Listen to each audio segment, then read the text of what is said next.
नमस्कार शेतकरी मित्रांनो, आज आपण पाहणार आहोत प्रोटोझोआ इन्फेक्शन. प्रोटोझोआ इन्फेक्शन म्हणजेच परजीवीपासून होणारे आजार. परजीवीपासून होणारे आजार ह्याच्यामध्ये 4 आजार आहेत. त्याच्यामध्ये बबेसिओसिस, थायरलिसिस, अॅनोप्लाझमोसिस आणि ट्रायपॅनोसोमोसिस यासारखे आपल्याला 4 आजार पाहायला मिळतात.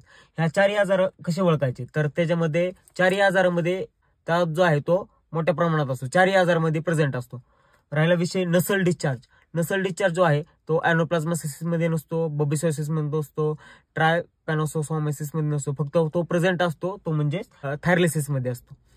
राहिला विषय लिम्फोस नोड. लिम्फोस नोड पण फक्त आणि फक्त थायरलिसिस मध्येच प्रेझेंट असते. बाकी बबेसिओसिस मध्ये नसतो, अॅनोप्लाझमोसिस आणि ट्रायपॅनोसोमोसिस मध्ये पण नसतो. अबॉर्शन जर पाहायला गेलं तर ऑकेशनली बबेसिओसिस अॅनोप्लाझमोसिस मध्येच पाहायला मिळतं. आणखी जर पाहायला गेलं तर ह्याच्यामध्ये जे आहे नर्वसिंग मध्ये जर पाहायला गेलं तर फक्त आणि फक्त त्यामध्ये ट्रायपॅनोसोमोसिस मध्येच पाहायला मिळतं. बाकी आजारामध्ये आपल्याला नर्वस सिस्टीम पाहायला मिळत नाही. नसल डिस्चार्ज थायरलिसिस मध्ये. आणि राहिला विषय आणि स्पेशली ह्याच्यामध्ये एक सिम्पटम्स आहे की बबेसिओसिस. बबेसिओसिस जो आहे त्याच्यामध्ये स्पेशली आपल्याला रक्ताची लघवी पाहायला मिळते, म्हणजेच कॉफी कलरची लघवी वगैरे टाकते जनावर, त्यावेळेस तो असतो बबेसिओसिस. ह्यासारखे आपल्याला सिम्पटम्स पाहायला मिळतात.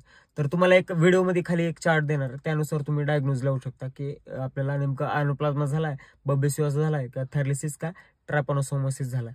ह्यासारखे आजार आपल्याला त्या चार्टमध्ये ओळखता येतील. धन्यवाद.